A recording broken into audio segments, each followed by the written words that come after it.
Meus queridos, uma boa tarde a todos. Estamos juntos mais uma vez para mais uma reunião na nossa casa tão querida e amada. Hoje a Sueli vai falar sobre... Continuando a escolha das provas. A escolha das provas, capítulo 3 ou 4 já, né? Estamos aí na 260. Isso. Então vamos fazer o nosso momento de reflexão para fazermos a nossa prece e darmos início ao nosso encontro de hoje. Deus, Pai de infinita misericórdia e bondade, Jesus, querido amigo e mestre, mais uma vez nos reunimos em seu nome e em nome de Deus Todo-Poderoso, solicitando o auxílio do alto, dos trabalhadores desta casa na espiritualidade, para que possamos, apesar das nossas ainda dificuldades, apreendermos ao máximo os ensinamentos que sem dúvida nos serão passados na tarde de hoje pela nossa irmã. Agradecemos a oportunidade mais uma vez, que assim seja, mestre querido, em seu nome e em nome de Deus Todo-Poderoso. Que assim seja. Sueli. Vamos lá. Uma boa tarde para todos nós. Vamos na sequência, né? Nosso estudo aqui de O Livro dos Espíritos, que esse mês está aniversariando. E a gente tem, assim, um agradecimento sem limite, né? Incomensurável aí a Kardec, que nos proporcionou essa bênção aqui, né? Porque sem a doutrina dos espíritos, nós teríamos mais dificuldade ainda para interpretar a vida, para interpretar os acontecimentos todos. O próprio Evangelho tradicional, que ele vem escrevendo o Evangelho segundo o Espiritismo, que é segundo o Espiritismo, porque nos ajuda a pensar, a analisar o que existe no Evangelho tradicional. Kardec não inventou um Evangelho diferente, né? São as palavras de Jesus que estão ali. Apenas ele fez uma coletânea dos assuntos, assim, até mesmo não polêmicos no verdadeiro sentido da palavra, mas tem coisas que, como não vim trazer a paz, né? Vim trazer a contenda e aquelas coisas todas. Então a gente tem outras passagens, né, que quando Maria vai chamar Jesus, porque falam que ele está pregando e extrapolando, aí ela vai atrás dele, aí ele chega e perante todos aqueles também que estavam ouvindo, ele fala: quem é minha mãe, quem são meus irmãos? Então há quem diga que ele a desprezou, que ele desprezava a família, né, por algumas palavras.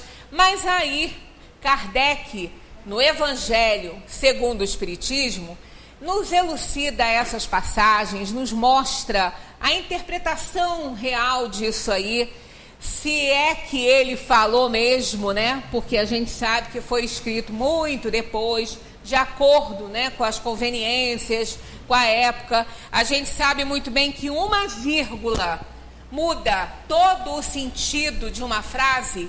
Uma palavra colocada antes ou depois de outra palavra também muda todo o sentido. Então imaginemos numa Bíblia que foi assim traduzida, mais de 1.700 traduções aí. Então, com certeza, alguma coisa fica, né? Sem contar também a diferença de idioma e tudo, que faz muita diferença.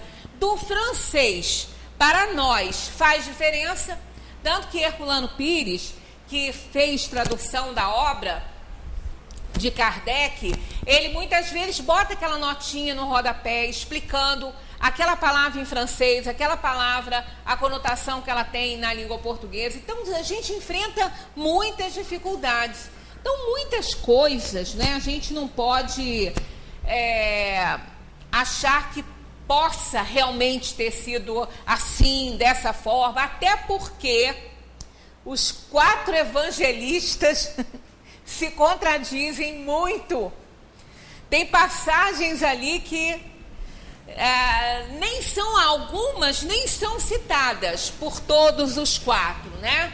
Às vezes um só cita.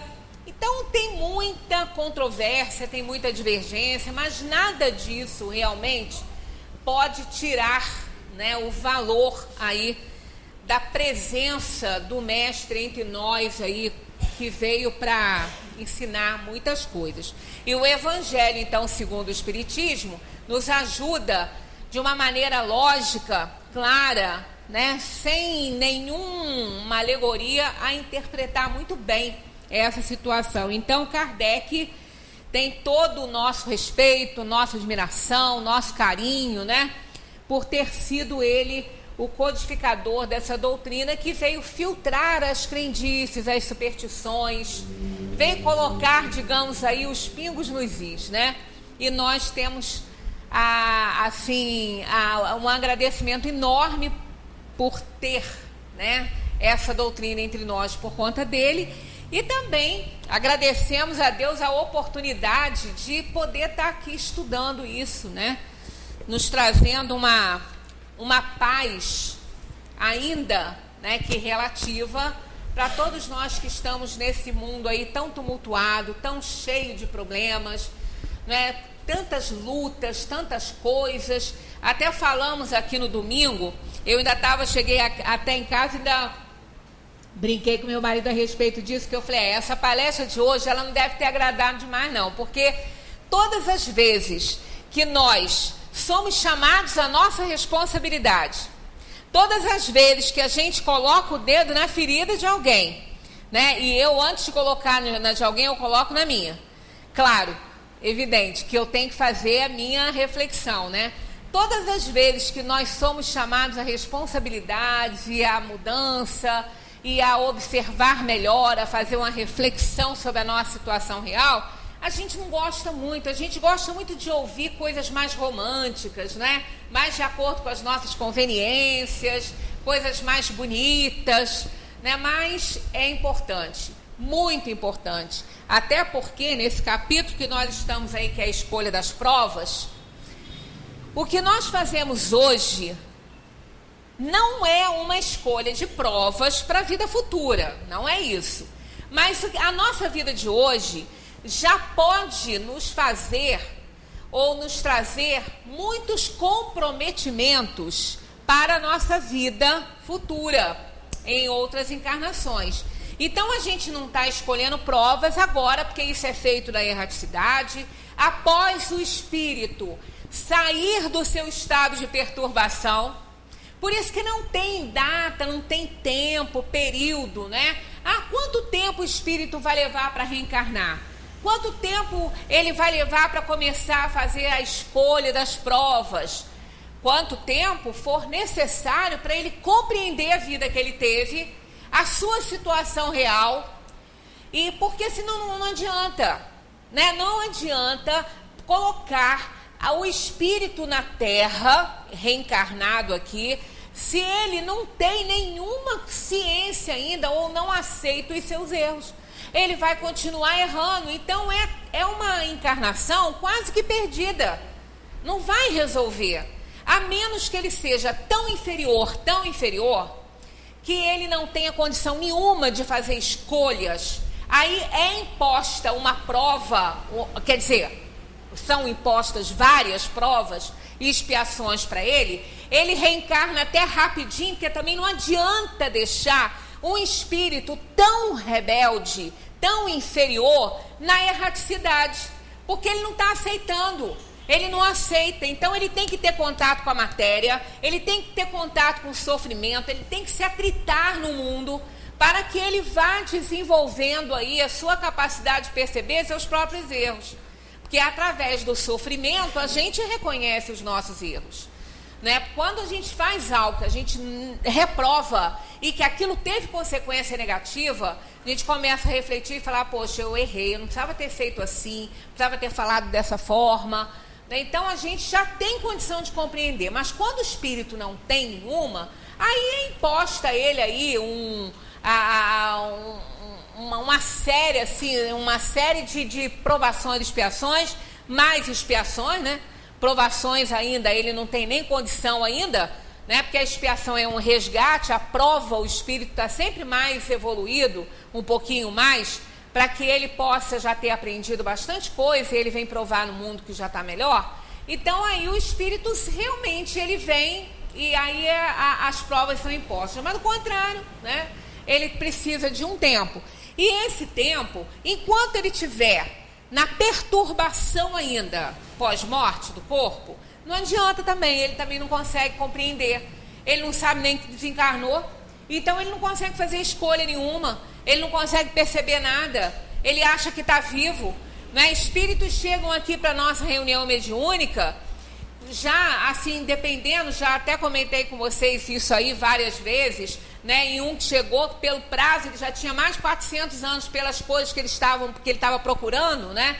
Já nós não temos aquilo na Terra mais ou menos uns 300, 400 anos. Então a gente vê que depende de cada um. Como a erraticidade, ela está na eternidade e não conta tempo, o espírito lá não conta tempo, então não tem tempo. A gente pensa assim, mas 400 anos e não viu ainda que está morto. Mas não são 400 anos contados da Terra. Nós contamos 400 anos aqui, é muita coisa. Dá para a gente reencarnar aí umas 3 vezes, bobear. Mas na eternidade não se conta tempo. Então, segundo os espíritos, 100 anos aqui é um piscar de olhos lá. Então, né, é uma alegoria, claro, não resta dúvida, mas eternidade não conta tempo. Então, o espírito não tem muita noção. Né? Então, logo que ele sai do estado de perturbação, após a morte do corpo, ele começa a perceber a sua situação, a ajuda que ele está recebendo. Aí começa a pensar sobre a vida que ele levou, né? Os erros que ele cometeu, também os acertos. Começa a reconhecer seus defeitos, suas qualidades. Ali ele começa a ter ciência da sua situação. Ele começa a ficar consciente da sua situação após a morte. Então ele começa a perceber os erros que ele cometeu e começa a ir a fazer uma montagem por ele mesmo de um plano reencarnatório, que a gente não sabe quando vai ser a encarnação, mas ele já começa a pensar. Então aqui nesse mundo, na nossa vida que a gente está levando hoje, a gente está se comprometendo com algumas coisas, porque todas as vezes que a gente infringe leis, que a gente comete desregramentos e desobediências à lei divina, a gente se compromete.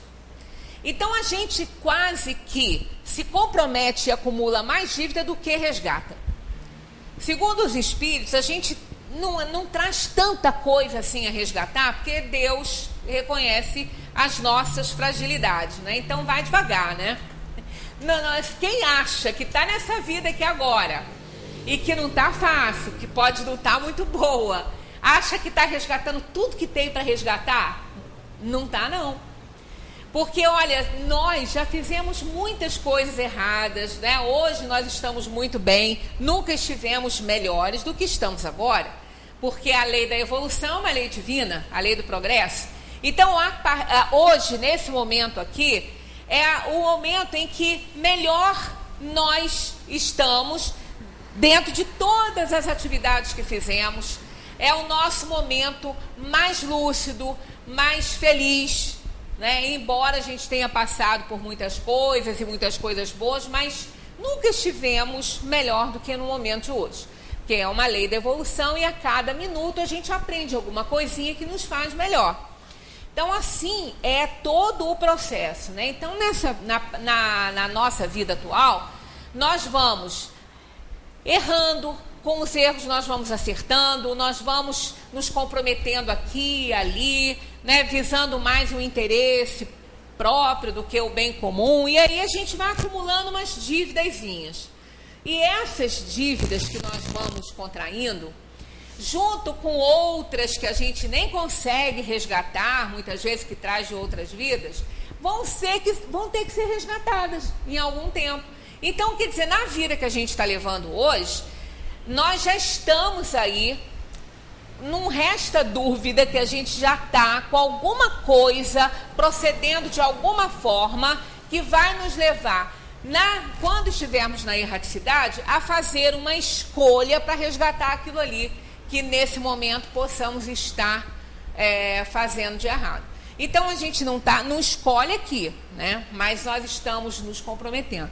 Por isso que a gente tem que ter muita atenção, né? Quando falamos no domingo sobre essa questão que ainda assinamos muitos escândalos, é verdade, a gente assina muito escândalo. A gente assina escândalo no trabalho, a gente assina escândalo em casa, a gente assina escândalo na sociedade, na vizinhança.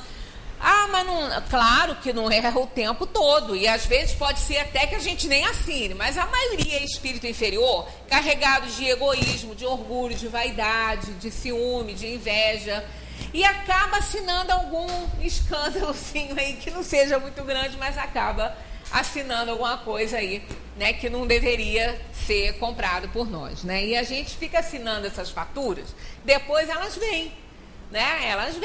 Elas são cobradas. E elas são cobradas, se não forem cobradas na atual encarnação, elas vão ser cobradas na futura encarnação.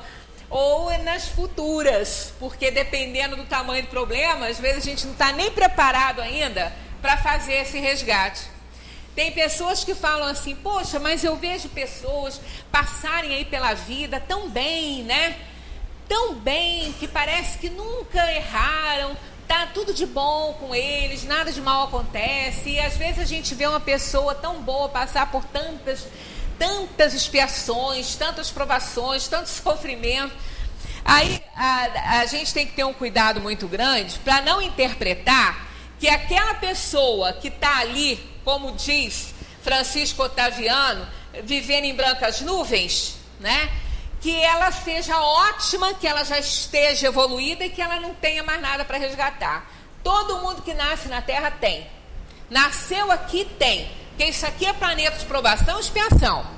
Só nasce aqui quem tem que resgatar e provar, ou quem está aqui em missão, né? Quem está numa tarefa aí divina. Também tem muito isso aqui. A gente recebe na Terra muitos espíritos para nos auxiliar com suas condutas corretas, né? com sua honestidade, com sua solidariedade, caridade, aí já muito avançados, são espíritos bons. Tem muitos espalhados aí pela Terra. Muitas vezes encarnados em pessoas que a gente nem imagina, né? Mas pode ser um espírito grandioso que esteja ali naquele momento para nos auxiliar com suas atitudes, né, de obediência à lei divina.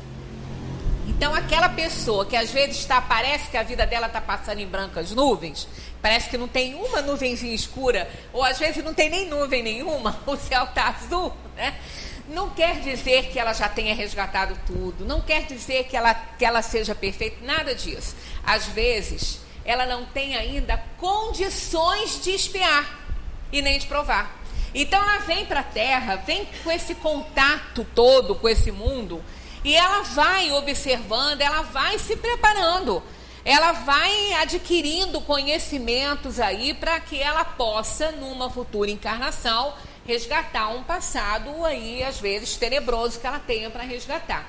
Então, mas na Terra, nasceu aqui, na Terra, tem problemas para se reajustar aí, né? Tem expiação para resgatar, tem muita coisa aí para fazer, né? Muito erro ainda. Mas a gente vai aprendendo com esses erros. E é justamente em cima de tudo isso aí que o Espírito faz a sua escolha. Kardec, nós terminamos na semana passada falando sobre essa questão, por que um espírito pede para nascer no meio de espíritos inferiores, em um meio que ele possa ter uma queda muito grande aí, né? Então, Kardec fez essa pergunta: como o espírito pode querer nascer entre gente de má vida? Porque a gente terminou falando sobre isso aqui, né? E ele diz: é necessário ser enviado ao meio em que possa sofrer a prova pedida. Olha, se foi uma alma que teve muitos erros, que teve muito problema nessa vida aí, no meio, né, de pessoas, que foi uma pessoa inferior, não deu valor à vida, foi uma pessoa que não foi nenhum valor social aí, ela, na erraticidade, ela viu o seu erro, ela viu o que ela tem que fazer para ela ser feliz, para ela melhorar, para ela resgatar, mas ela vai ter que ser enviada para o próprio meio, para ela provar que ela já aprendeu. ela vai então consertar muita coisa de errado que ela fez naquela sociedade ali, naquela comunidade ali. Ela vai fazer um trabalho para corrigir muita coisa, como muitas vezes a gente vê. A gente vê pessoas que moram em comunidades, né, lá no Rio, porque as favelas são cidades muito grandes, são completas, aqui tem tudo lá. Então, às vezes, vê uma pessoa que nasceu naquela comunidade e desde criança ela começa a querer trabalhar para melhorar a vida dos seus companheiros ali, dos seus vizinhos, dos seus parentes. A gente vê isso às vezes com adolescentes que começam a fazer um bom trabalho. É que muitas vezes isso não é divulgado. É mais divulgado é a briga dos traficantes, são as balas para lá e para cá, mas ninguém divulga o trabalho que é feito lá. É um trabalho muito bonito. Tem coisas lindas feitas nessas comunidades e por pessoas que moram lá, por pessoas que não têm condição nenhuma, que não têm dinheiro, não têm nada, não têm influência, não têm nada. Mas eles começam no trabalho e aí sim vão aparecendo outras pessoas que vão auxiliar, que vão ajudar, porque a espiritualidade não está dormindo, ela está muito atenta a tudo que é feito aqui na Terra, não é? Então um espírito que teve uma vida muito complicada, que foi uma pessoa nociva àquela sociedade, àquela comunidade, tudo, fez muito mal, ele compreende a sua situação. Depois que ele desencarna, vê a felicidade dos bons e ele então retorna àquela comunidade. Por isso que ele escolhe para nascer entre pessoas assim de má fé, porque ele vai tentar consertar ali o que ele fez de errado, auxiliando aquelas pessoas, trabalhando por elas, e com isso ele vai provar que ele está mais forte, porque olha, é uma prova muito grande. Porque muitas vezes eles não querem também, a parte muito inferior dessas comunidades, não querem essa educação lá, essa ajuda, porque eles vão perdendo pessoas, né, para o grupo deles. Quando o jovenzinho começa a se educar, começa a se integrar num grupo de dança, de música, de escola, aí ele vai se afastando do crime, e isso não é muito bom. Então essas pessoas sofrem muita pressão nesse trabalho. Elas sofrem muita pressão, elas são muitas vezes ameaçadas e elas têm uma tendência ainda a fazer qualquer bobagem, porque não estão purificadas, né? Não estão aí, não são espíritos perfeitos ainda. Então a pressão é muito grande, quer dizer, é uma prova muito difícil. Para aquele espírito que já fez parte daquele grupo, que ainda carrega um pouco, né, daquela tendência ainda, porque não é tão fácil assim a gente se desvencilhar das nossas inferioridades, não é fácil. Então é uma prova muito grande, mas muitos se mantêm ali firmes, fazendo aquele trabalho, por isso que o espírito escolheu renascer lá, para consertar muitas coisas e também para provar que ele já está acima daquilo ali. Então é por isso o espírito, que ninguém assim, com os olhos do mundo, né, que a gente tem aí, com os olhos que a gente tem encarnado, a gente fala, como é que pode escolher? Eu nunca que eu escolher morar num lugar desse. Mas muitas pessoas, assim, escolheram antes de reencarnar, né? Mas depois que estão aqui nesse mundo, muitas pessoas acabam caindo nessas comunidades para morar por falta de opção mesmo.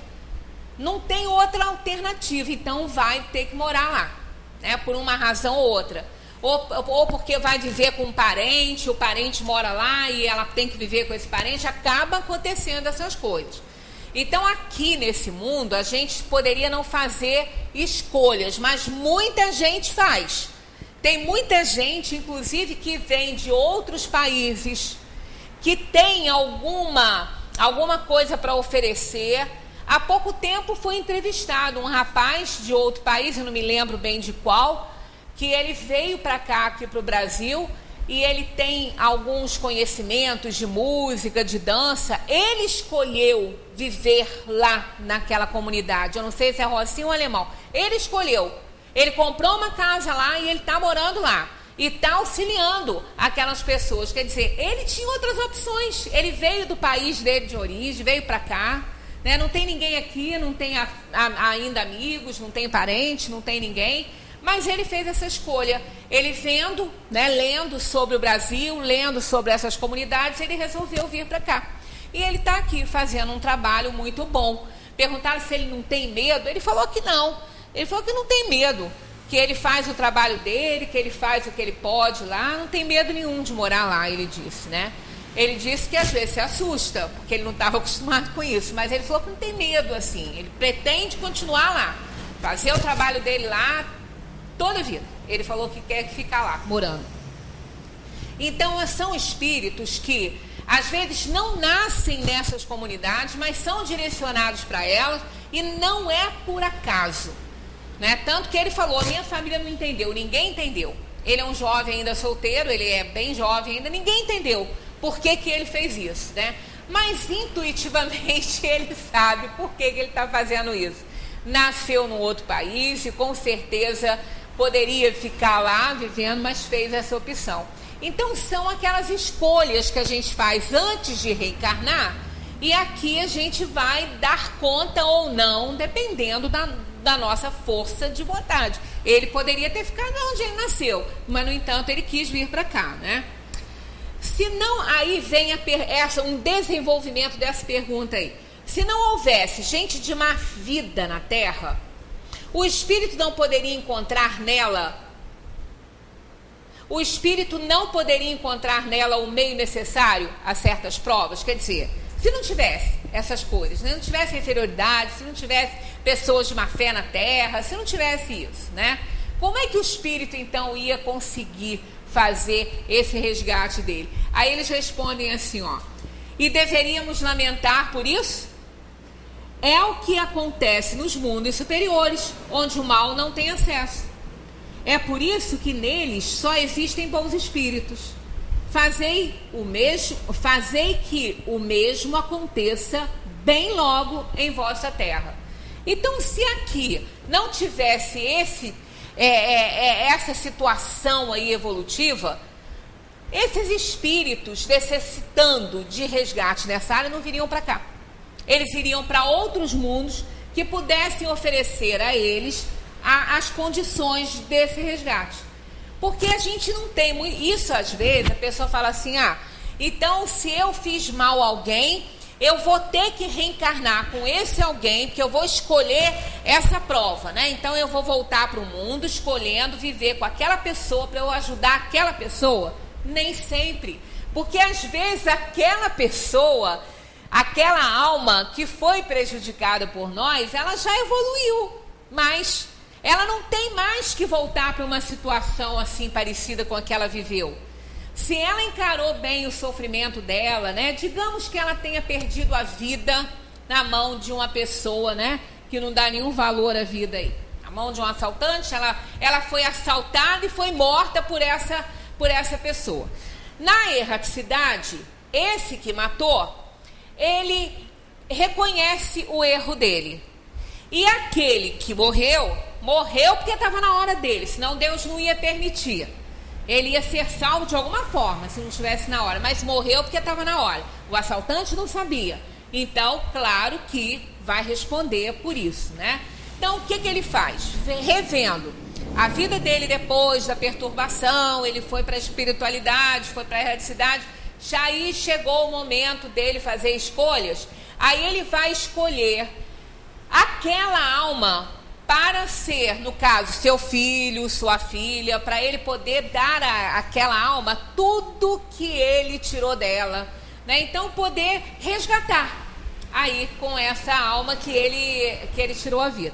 Só que tem que, se essa alma tiver mais à frente, ela resgatou no momento que ela morreu nesse assalto, né? O corpo morreu, o espírito foi para a erraticidade, compreendeu que desencarnou dessa forma porque estava resgatando também um passado, que estava lá espiando, e saiu liberto disso aí, compreensivo, sem nenhum ódio por aquele que foi instrumento para o mal, né? Nenhum ódio ele contraiu, ele melhorou. Então ele está um pouco acima, ele não merece mais voltar para essa terra para passar a mesma situação, para o outro poder resgatar o dele, para o outro poder espiar. Então, a outra pessoa vai ter uma situação muito parecida, muito semelhante com uma alma que precise muito ainda desse resgate e vai, então, renascer nesse grupo familiar aí. E o outro já está acima, não precisa mais. Então, não tem a obrigatoriedade de ser exatamente com aquele espírito.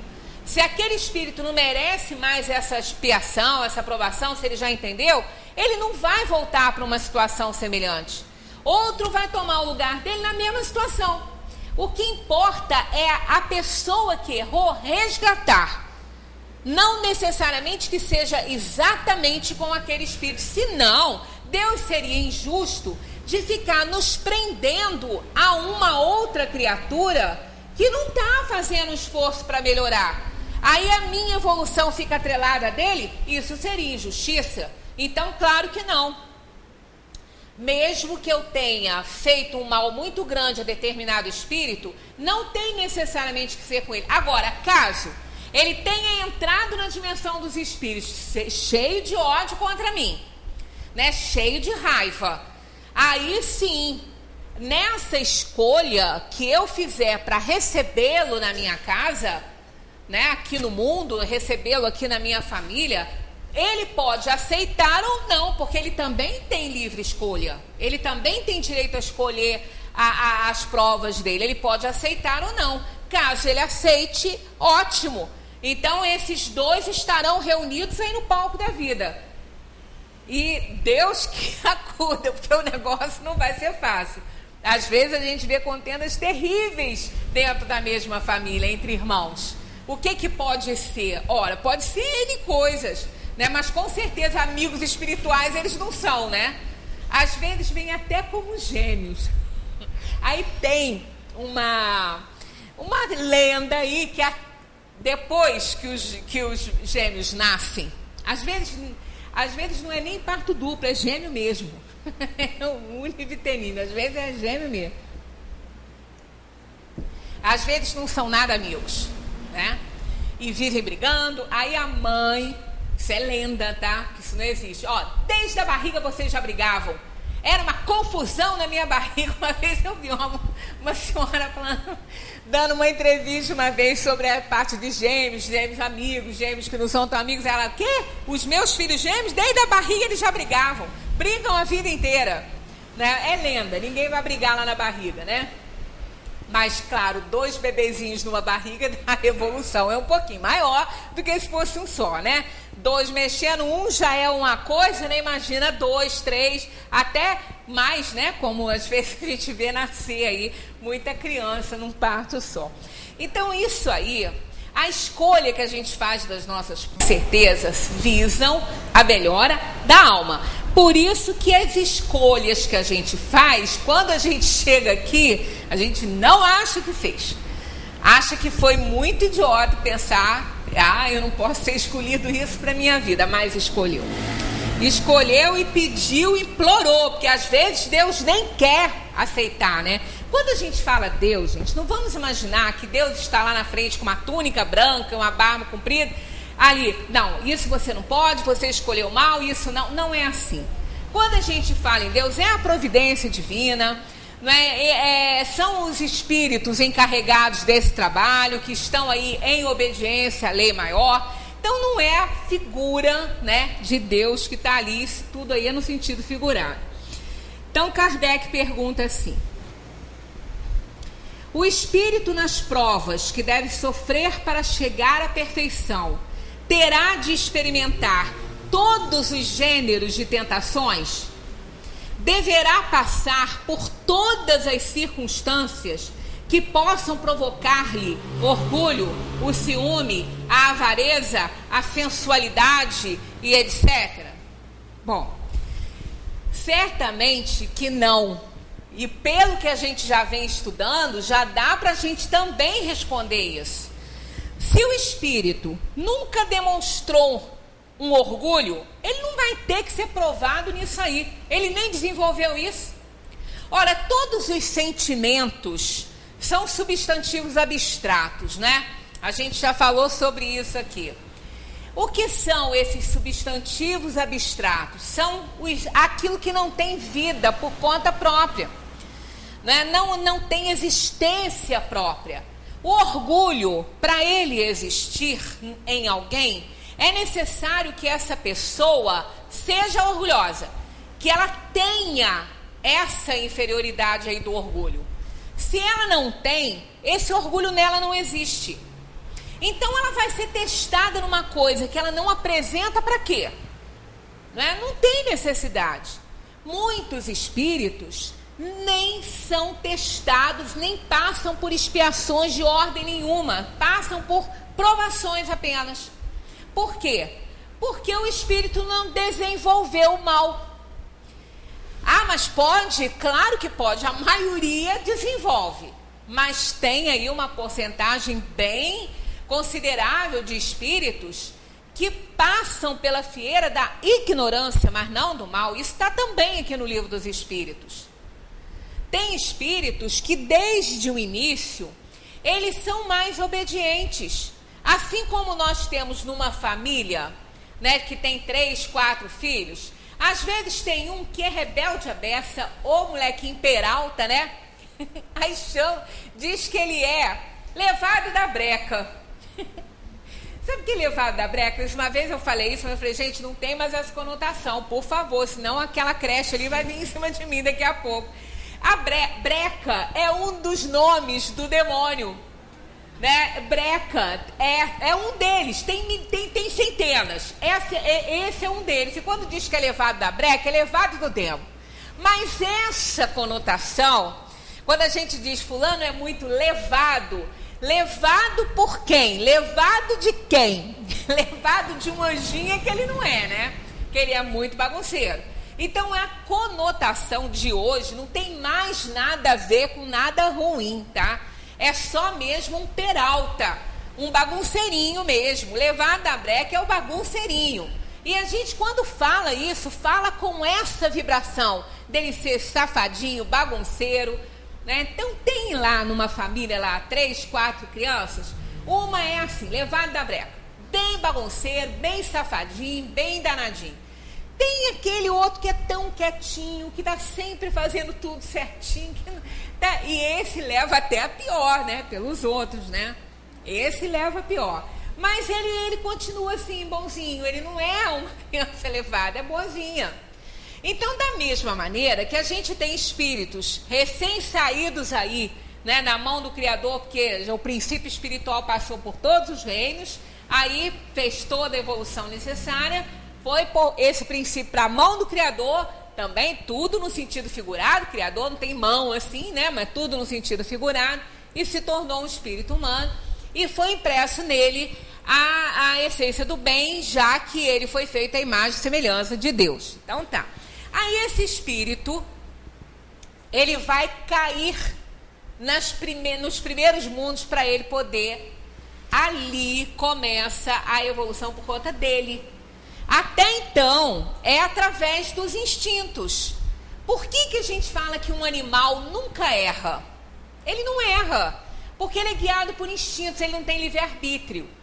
Ele não faz nada que ele faz que a gente considere errado, é um erro. Para ele não é um erro.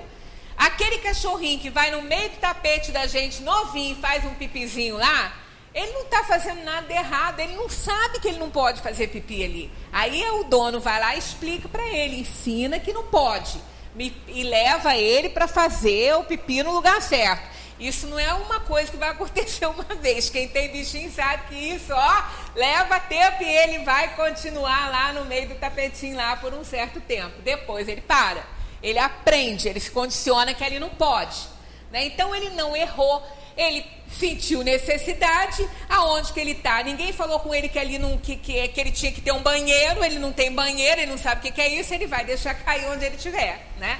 Então não é um erro, ele não fez errado. Para nós não está certo, aí a gente vai e ensina.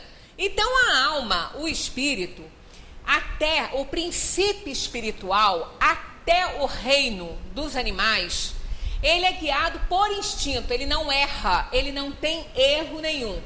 Ele não tem erraticidade por essa razão, Por que não tem? Porque o período da erraticidade é o período em que ele vai fazer o balanço da vida que levou. Como ele não tem livre-arbítrio, o princípio espiritual não tem livre-arbítrio até o reino dos animais, não existe erraticidade para esse princípio espiritual ainda. Ele não é um espírito ainda. Agora, quando a evolução dele se faz total nesse reino, e isso não é na Terra, nós já falamos sobre isso em mundos superiores, que também tem todos os reinos, da maneira como se apresentam, porque cada planeta tem a sua constituição, né? Não é igual a nossa. Aí ele vai então começar, aquele princípio vai começar a sua vida como espírito humano. Ali ele começa a ter liberdade de escolha, tudo relativo, não é? Da mesma maneira que um bebê, quando ele nasce, ele também não escolhe, ele não sabe escolher nada. Se a gente for fazer essa comparação, ele não sabe escolher. Ele não sabe escolher uma roupa. Uma criança de 1 aninho, ela não sabe escolher uma roupa para ela vestir, um sapatinho para ela calçar. Os pais é que vão coordenando tudo isso, né? Ela sabe instintivamente que se ela tiver com fome, ela chora. Aí se ela tiver com fraldinha molhada, ela chora. Então ela já condicionou que quando ela chora, alguém vai lá e socorre. E aí ela fica fazendo isso até que ela aprenda a falar e avise a mãe que ela está com a fraldinha molhada, ou então que ela quer ir ao banheiro. E assim, gradativamente, ela começa a fazer as suas escolhas. Aí ela começa a ficar teimosa, respondona, começa a desenvolver uma porção de coisas que a gente nem gostaria muito, né? E o espírito é assim. Ele começa muito ainda guiado por instintos daquelas primeiras fases da sua vida. Então ali ele não pode escolher. Ali ele não escolhe. Kardec pergunta aqui, ó, como pode o espírito, que em sua origem é simples, ignorante e sem experiência nenhuma, escolher uma existência com conhecimento de causa e ser responsável pela sua escolha? Olha o que eles respondem, ó. Deus supre a sua inexperiência, né? Ainda deixando que os instintos falem mais alto ali, e também a partir do momento que o espírito entrou na vida, entrou no período da humanidade, no reino hominal, ele recebe um espírito superior a ele, que vai ser o seu guia, que vai auxiliá-lo na sua vida. É o anjo da guarda, é o espírito protetor. Esse espírito protetor, todos nós temos um espírito protetor, todos nós, cada um tem o seu. A gente liga muito o anjo da guarda, a questão da criança, mas todos nós temos um espírito. Esse é o trabalho dele, é esse, que vai ser o nosso também, quando nós merecermos isso. Porque o espírito protetor de alguém aqui na Terra não pode ser um espírito inferior. Ele tem que ser um espírito que esteja acima daquele que ele está cuidando. Ele não pode ser inferior como que ele cuida. Assim como a gente não vai entregar uma criança a uma babá que é tão irresponsável quanto a criança, que não tem a noção das coisas que ela tem que fazer, então a gente não vai fazer isso, Deus também não vai fazer. Quer dizer, se o Espírito tem que nos ajudar, tem que nos aconselhar, ele não pode ter mais as inferioridades que temos. Porque a hora que a gente for ter uma atitude aí, por causa do nosso orgulho, do nosso egoísmo, da nossa vaidade, ele vai nos aconselhar. Ele não pode ter isso. Ele não pode também ser alguém que reúna essas inferioridades aí. Então ele é um espírito superior a nós, é um bom espírito. Não pode não ser perfeito, mas é um bom espírito. Aí todos nós podemos, quando a gente alcançar um bom nível, também ser anjo da guarda de alguém que esteja no mundo inferior, não seja uma pessoa ainda cheia de inferioridades, e a gente, se nós não tivermos mais essas coisas, a gente vai trabalhar também. Os espíritos todos trabalham, ninguém está num céu tocando harpinha. Quanto mais evoluída é a alma, mais ela trabalha. Então, no início da vida, quando esse espírito é criado simples e ignorante, Deus supre as necessidades dele, que ele não conhece nada. Ora, para a gente escolher, a gente tem que conhecer. A gente tem que, pelo menos, alguma coisa a gente tem que conhecer. Né? Eu sempre dou esse exemplo. Se tiver 2 copos cheios aqui e eu tiver com sede, né? Um deles é água, o outro eu não sei, pode ser que não seja. Alguém fala, ó, um não é água pura não, um tem mais alguma coisa. Então eu preciso saber o que eles têm para saber se eu posso tomar dos 2, né? Um pode ser uma água com açúcar. Se eu for diabética, eu não posso tomar. Então eu não posso tomar os 2. Eu preciso saber o que cada um tem para eu poder fazer a escolha de qual eu vou tomar. Certo? Então, a alma, quando ela inicia, ela não tem conhecimento de nada, ela não sabe escolher. Como que ela vai fazer escolhas para a vida dela? Então, Deus supre a sua necessidade com o auxílio de um espírito que vai ajudá-lo e também das próprias intuições que ele vai recebendo, né, no seu arquivo. Então, a resposta é assim, ó. Deus supre a sua inexperiência, traçando-lhe o caminho que deve seguir, como fazes com uma criança desde o berço. É mais ou menos o que a gente faz com essa criancinha, com os filhotinhos de bichinho que estão na nossa casa. Se eles não sabem aonde que eles têm que fazer xixi, a gente vai ensinar. Olha, vai fazer naquele cantinho ali, lá. Então, nós vamos fazer todo um trabalho para ensiná-lo a fazer aquilo lá. Então ele vai, a gente que traça o roteiro para ele. A gente vai traçar o roteiro para a hora que vai dormir a criança, a hora que a criança vai dormir, a hora que ela vai acordar, a hora que ela vai se alimentar, ela não sabe. Então quem traça somos nós. Então nessa inexperiência da alma, Deus traça o roteiro para essa alma seguir. Aí ela vai seguindo aquele roteiro intuitivamente por conta do anjo da guarda dela, de outras influências boas que ela recebe, e ela vai então aprendendo. Ela vai aprendendo, o espírito é inteligente, vai aprendendo. Quando ele começar a conhecer as coisas, ele aí começa a fazer alguma escolha dentro daquilo que ele já é capaz. Assim como a criança que começa a entender o que é calor ou frio, ela não quer mais aquele agasalho se ela não tiver com frio. Aí ela briga com a mãe que ela não quer vestir a roupa quente. Embora a mãe saiba que está ventando, tem que botar, ela não quer. Ela já está sentindo alguma coisa diferente, ela já sabe fazer uma escolha. Ela faz. Então o espírito assim, ele começa a fazer as escolhas de acordo com o conhecimento que ele vai tendo gradativamente, porque ele foi feito simples e ignorante, né? Mas aí, ó, deixa-lhe pouco a pouco a liberdade de escolher à medida que o seu livre-arbítrio se desenvolve. Então, ele vai aprendendo, ele vai vivendo o que Deus está traçando para ele, com a ajuda do anjo da guarda, ele vai vivendo, mas ele começa também, já que ele está conhecendo, ele começa a escolher. Olha só, é então que ele muitas vezes se extravia, tomando o mau caminho, por não ouvir os conselhos dos bons espíritos, né? Por não ouvir os conselhos do seu anjo da guarda. É a isso que podemos chamar a queda do homem. Então, exatamente nessa questão aqui, 262, é que está bem explicadinho quando o espírito começa a errar. É aí que ele começa a errar. Então, se ele não toma um caminho ruim, se ele é obediente ao seu anjo da guarda, que vai orientando e ele vai tomando o rumo certo, ele não erra, ele vai acertando. Então as privações que ele vai passar, a dor e o sofrimento que ele vai vivenciar, não é de erro, é apenas de impulsão para que ele aprenda mais.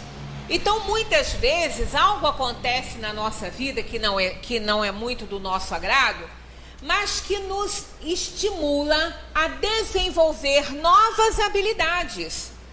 Não é? Se não fossem as privações, as dores, os sofrimentos, as doenças no mundo, se não fossem tudo isso aí, nós não teríamos também os recursos para combater tudo isso, né? Porque não existindo isso, não ia precisar combater nada. Mas se o homem não fosse privado de muitas coisas, ele estaria ainda lá na Idade da Pedra. Foi justamente as necessidades que se apresentavam para ele que ele começou a desenvolver. Assim como a gente vê no reino animal, às vezes o animal, para se alimentar, ele faz coisas que nós duvidamos que ele está fazendo. Há um tempo atrás, acho que foi, não sei se foi o Globo Repórter que apresentou algumas coisas, né? Inclusive foi muito assim observada a inteligência do polvo. Polvo, hein? A gente, os macacos, os primatas, né, são muito inteligentes, os golfinhos, mas olha, o polvo é extremamente inteligente. Ele foi submetido a umas situações e ele conseguiu vencer todas para conseguir o alimento que ele queria. Então, às vezes, parece até que eles estão raciocinando. É instintivo, claro, mas parece até raciocínio. É um raciocínio limitado. Não é igual ao nosso, é limitado. Então, quando o espírito vai desenvolvendo a sua vontade e desenvolvendo instrumentos, seja lá o que for, para suprir as suas necessidades, ele vai evoluindo. Mas se ele não tiver essas privações, ele não evolui, né? Ele fica ali na dele. Então é assim que acontece muitas vezes o espírito passar somente pela fieira da ignorância e nunca pela fieira do mal. Não é muito comum, normalmente a gente tem queda, né? Mas é exatamente nesse ponto que o mal se desenvolve. O mal não foi criado. A essência do bem, quando o espírito foi criado à imagem e semelhança de Deus. É por desse sentido que ele foi criado assim, né? Imagem e semelhança, no poder de criar, de amar. Então ele tem a essência do bem. Mas ele pode muito bem se desviar disso aí, né? Não dá importância, aí ele começa a desenvolver o mal. Começando a desenvolver o mal, ele começa a errar, aí ele tem que expiar, ele tem que consertar o erro. Aí ele entra naquele esquema de provação, expiação, até que ele compreenda e pare de errar, aí sim, ele vai para uma escala maior. Ele vai ser aí ele se torna um bom espírito, continua provando, mas não expia mais. Quando o espírito goza do seu livre-arbítrio, a escolha da existência corpórea depende sempre, exclusivamente da sua vontade? Ou essa existência pode lhe ser imposta pela vontade de Deus como expiação? Já falamos até hoje aqui alguma coisa a respeito, mas vamos ver a resposta. Deus sabe esperar. Tá vendo? Naquele sentido que eu ainda falei, que às vezes a pessoa está vivendo em brancas nuvens, Deus está esperando. Ele não tem força ainda, ele não pode. Qualquer provação, expiação que der a ele, ele vai cair. Então Deus é Pai. Assim como nós não damos aos nossos filhos, muitas vezes, tarefas que a gente sabe que eles não vão conseguir fazer. Então a gente não oferece. Não dá, não deixa fazer, mesmo que eles queiram. Não vai, fulano, que não vai dar certo, você ainda não está preparado. Né? Então a gente também Deus é Pai. É nosso Criador. Né? Somos filhos queridos desse Pai, muito amados do Pai. Então ele sabe esperar. Quer dizer, ele só vai impor quando a gente não tiver a menor condição e estiver atrasando demais a nossa evolução. Porque o espírito não tem essa liberdade. Não tem. O nosso livre-arbítrio é relativo, sempre relativo. Nunca ele é absoluto. Mas a alma pode retardar indefinidamente a sua evolução? Não. Ela pode retardar. Indefinidamente não. Porque a lei do progresso é lei divina. Se a alma não desperta, se ela não acorda para essa necessidade, aí é imposta a ela a prova ou a expiação, seja o que for, aquilo que for necessário para a sua evolução. Aí ela tem que aceitar. Então eles respondem assim: Deus sabe esperar, não precipita a expiação. Se sabe que a alma não está em condições, não precipita. Entretanto, pode impor certa existência a um espírito quando este, por sua inferioridade ou má vontade, não está apto a compreender o que lhe seria mais proveitoso. E quando vê que essa existência pode servir para a sua purificação, o seu adiantamento, e ao mesmo tempo servir-lhe de expiação, ele impõe. Então, aí, é muito justo isso, né? É muito justo. Às vezes a alma pede mais do que ela pode fazer. E dependendo do que foi pedido e da necessidade dessa alma, Deus pode até permitir, sabendo que ela não vai conseguir. Isso pode acontecer. Mas aí ela vai ter um choque tão grande que ela vai se redimir. Ela vai aprender. Até citamos domingo essa questão de Judas, mais ou menos isso que aconteceu com ele, né? Judas pediu uma tarefa além da sua possibilidade. Ah, mas por que Jesus aceitou? Aceitou porque sabia que ele iria falir, mas sabia que a sua falência seria o momento máximo para ele fazer também a sua redenção. Então, como ele não era capaz ainda de compreender a mensagem do mestre, mas ele era importante naquele contexto ali, até para que as coisas tomassem o rumo que elas tomaram, e Jesus sabia disso, deixou.